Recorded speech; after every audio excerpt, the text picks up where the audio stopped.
Welcome students in your Hindi class. चलिए आज हम आपकी पाठ पसंद के 14th चैप्टर जिसका नाम है खान पान की बदलती तस्वीर, यह एक निबंध है जो कि प्रयाग शुक्ल जी ने लिखा है। तो यह निबंध आप पहले पढ़ चुके हैं और इसके क्वेश्चन आंसर भी कर चुके हैं। आगे की एक्सरसाइज आज शुरू करते हैं। निबंध से आगे के भाग में आप इसके 4 क्वेश्चंस पहले की वीडियो में कर चुके थे। आज हम 5th क्वेश्चन शुरू करेंगे। इसका 5th क्वेश्चन है, मान लीजिए कि आपके घर कोई मेहमान आ रहे हैं जो आपके प्रांत का पारंपरिक भोजन करना चाहते हैं। उन्हें खिलाने के लिए घर के लोगों की मदद से एक व्यंजन सूची बनाइए। व्यंजन सूची यानी मेन्यू। आप कहीं होटल में जाते हैं तो आपको पहले क्या मिलता है? मेन्यू कार्ड मिलता है, जिससे आपको पता चलता है कि उनके यहाँ क्या क्या चीज़ें उपलब्ध हैं। तो उन्हीं में से ही आप चूज़ करके तभी तो सेलेक्ट करते हैं कि आपको क्या खाना है। तो इसी तरीके से आपको भी करना है। आप जैसे कि उत्तर प्रदेश में रहते हैं और आपके यहाँ मान लिया कोई दक्षिण भारत की ओर से आपके यहाँ कोई गेस्ट आते हैं। अब वो चाहते हैं कि वह उत्तर प्रदेश का पारंपरिक भोजन करना चाहते हैं, यानी कि आपके उत्तर भारत की ओर जिस तरीके का पारंपरिक भोजन प्रचलित है वो करना चाहते हैं। तो आप उनके लिए एक व्यंजन सूची बनाइए, मेन्यू बनाइए कि क्या क्या चीज़ें उसमें शामिल हो सकती हैं। ओके, तो जैसे किस तरीके से बनाएंगे, ये वर्क आपको स्वयं करना है और स्वयं इस तरीके की एक व्यंजन सूची तैयार करनी है। ओके, जैसे कि उत्तर प्रदेश का जो पारंपरिक भोजन है वो क्या है? उत्तर प्रदेश का पारंपरिक भोजन है रोटी, दाल, चावल, सब्जी, रायता, अचार, पापड़। ये सभी चीज़ें क्या होती हैं? उत्तर प्रदेश की जो थाली दिखाई जाती है उसमें ये सारी चीज़ें इंक्लूड होती हैं। तो आपको भी इसी तरीके की एक सूची बनानी है। अब जैसे रोटी है तो रोटी में बहुत सी तरह की रोटी हो सकती हैं, जैसे कि तवा रोटी, रुमाली रोटी, तंदूरी रोटी, मिस्सी रोटी या नान, सादा या स्टफ नान। इस तरीके से बहुत सी तरह की रोटी मेन्यू में शामिल हो सकती हैं। ऐसे ही सब्जी है अगर, तो सब्जी किस किस तरीके की सब्जी होती हैं? मटर पनीर, शाही पनीर, पनीर मिक्स, आलू पालक, पालक पनीर। मैंने इसमें कुछ सब्जियों के ही नाम लिखे हुए हैं, सब्जियां भी बहुत तरीके की होती हैं। तो आप इस सूची को देखते हुए आपको क्या करना है, पूरी एक थाली के हिसाब से आपको सारी चीज़ें इंक्लूड करनी है उसमें। ओके, तो एक पूरी सूची अपनी इसी हिसाब से बनानी है जिसमें सारी चीज़ें शामिल हों। जैसे किसी तरीके की रोटी, किसी तरीके की सब्जी, 2 तरीके की सब्जी है, दाल है तो दाल में आप कोई सी भी दाल शामिल कर सकते हैं। दाल अरहर, दाल मटर, दाल मसूर, दाल उड़द, दाल मिक्स, बहुत तरह की दाल होती हैं। चावल तो चावल सादा भी हो सकता है, पुलाव भी, या चावल मटर, या चावल जीरा राइस होता है। तो इसमें से किसी भी एक तरीके का राइस आप सेलेक्ट कर सकते हैं। अचार भी आम, नींबू अचार, करेला, गाजर, भरवा मिर्च, और भी बहुत तरह के अचार होते हैं जो आपके घर में डाले जाते हैं। तो किसी भी तरीके के अचार भी शामिल कर सकते हैं। और इसके अलावा रायता, पापड़, सलाद, चिप्स, चटनी, ये सभी चीज़ें भोजन में शामिल होती हैं। तो इसी तरीके से आपको एक सूची में सिर्फ एक एक तरीके की चीज़ ही लिखनी है। इसमें जैसे रोटी कई तरह की लिखी है तो आप उसमें से रोटी में सिर्फ एक ही तरीके की रोटी लिखेंगे, 1 या 2 तरीके की। भाई सादा रोटी भी शामिल हो सकती है और मिस्सी रोटी भी उसमें शामिल हो सकती है। 2 तरीके की सब्जी शामिल हो सकती हैं, एक दाल, एक तरीके का चावल और अचार, रायता, पापड़, चटनी। ऐसे क्या होता है सब कुछ उत्तर भारत की थाली में, वो सारी उसके नाम लिखने हैं आपको। ओके, नेक्स्ट अनुमान और कल्पना। इसमें फास्ट फूड यानी तुरंत भोजन के नफ़े नुकसान पर कक्षा में वाद विवाद करें। अब इस समय आप क्लास में कक्षा में वाद विवाद करने के लिए क्या है, फास्ट फूड यानी फास्ट फूड के नफ़े नुकसान, यानी कि उनका क्या फ़ायदा है और क्या नुकसान है, इसके बारे में आपको चर्चा करनी है। घर पर आप अपने पेरेंट्स और अपने ब्रदर सिस्टर उनके साथ में इनके नफ़े नुकसान पर वाद विवाद कर सकते हैं। वाद विवाद मतलब कि क्या होता है, दो तरह की टीम बन गई।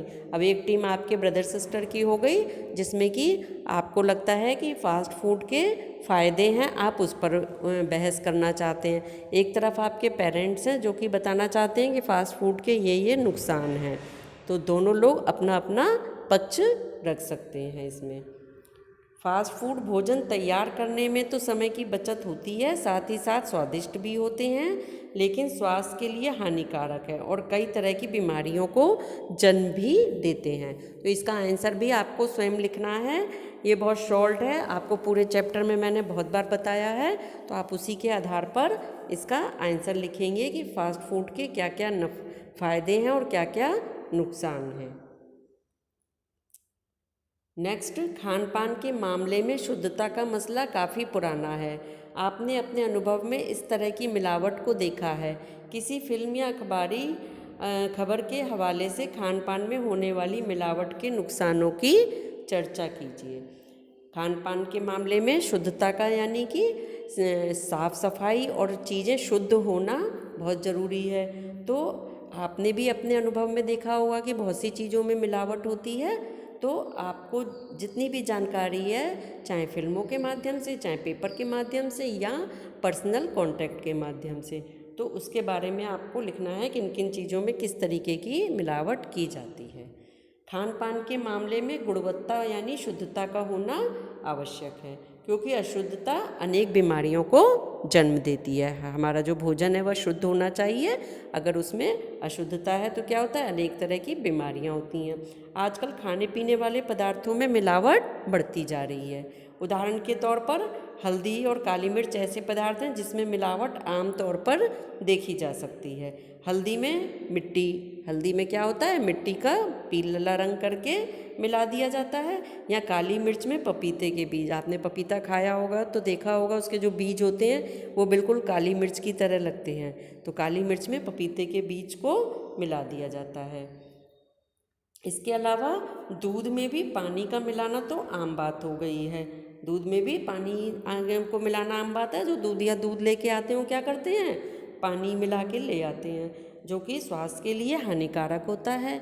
आज के मुनाफाखोरी के युग में लोग किसी भी हद तक जाने को तैयार हैं। आज चूँकि इतना ज़्यादा हर आदमी लाभ कमाना चाहता है, तो उसके लिए वो किसी भी हद तक जाने को तैयार है। मुनाफाखोरी के युग में लोग कोई भी समझौता करने को तैयार है। लोगों को स्वास्थ्य की फिक्र जरा भी नहीं है। वास्तव में ऐसा करने से स्वास्थ्य खराब हो जाता है।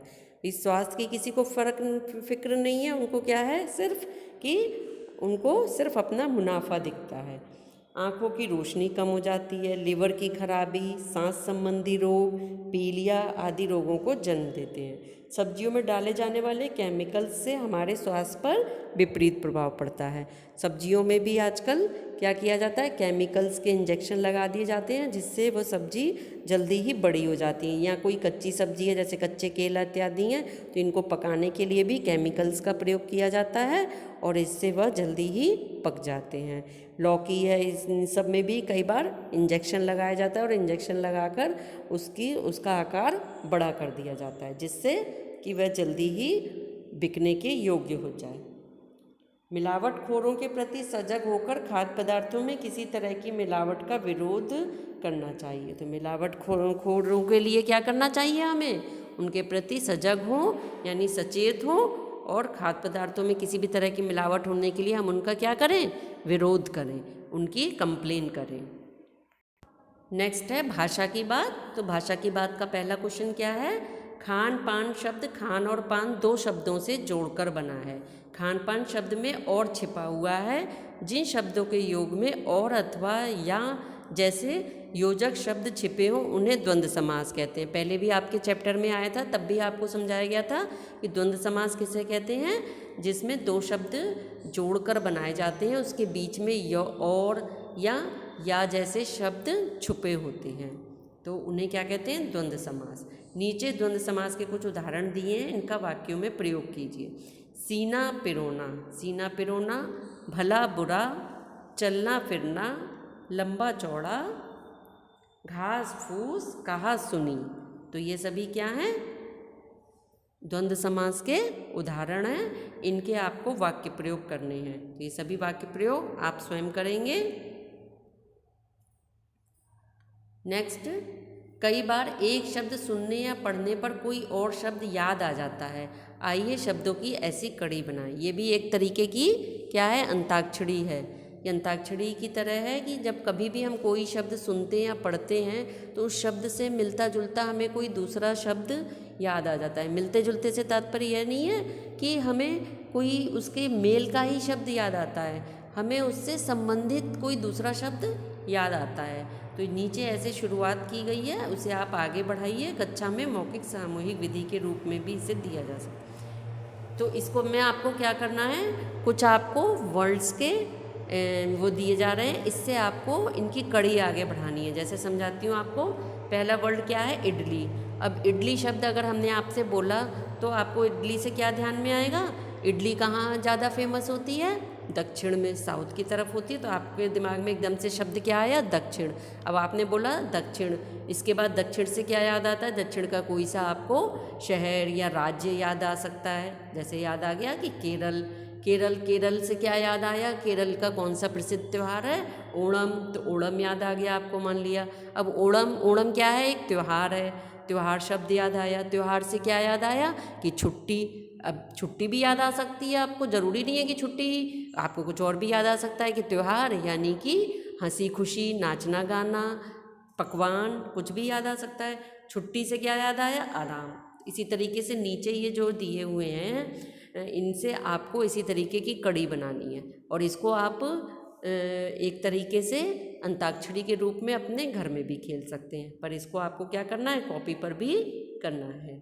जैसे कि आराम, आराम से आपको क्या याद आया, आराम किस पे आराम करते हैं, कुर्सी। मान लिया कुर्सी याद आई। अब कुर्सी से आपको क्या याद आया, कुछ और वर्ड याद आया, वो लिखिए। ऐसे कम से कम 8-8 शब्दों की कड़ी जरूर बनाइए। हर एक के 8-8 शब्दों की कड़ी आपको बनानी है। जैसे कि आराम से कुर्सी, कुर्सी से आपको मान लिया प्लास्टिक की याद आ गई, प्लास्टिक से आपको याद आ गया प्रदूषण याद आ गया, वगैरह वगैरह। आगे आगे आप ऐसे ही शब्द इसमें जोड़ते जाते हैं। एक है ये तरणताल, नहाना। तरणताल से आपको याद आया अगर नहाना। अब नहाना से आपको किसी साबुन का नाम भी याद आ सकता है, किसी सर्दी भी याद आ सकती है, कुछ भी। इसी तरह से आपको सभी के ही आगे के शब्द जोड़ जोड़ कर कड़ी बनानी है। ओके, तो ये जो आपको जो जो काम कॉपी में करने के लिए बताया गया है वो आपको कॉपी में करना है। और ये भी काफ़ी इंटरेस्टिंग है। इसको आप घर पर भी अपने भाई बहनों के साथ खेल सकते हैं कि एक शब्द आपने बोला कोई सा, उसके आगे का दूसरा शब्द आपके भाई या बहन को बोलना है, तीसरा शब्द उसके आगे का शब्द जल्दी से आपको बोलना है, फिर उसके आगे का दूसरे को बोलना है। इस तरीके से आप एक चेन बना सकते हैं। ठीक।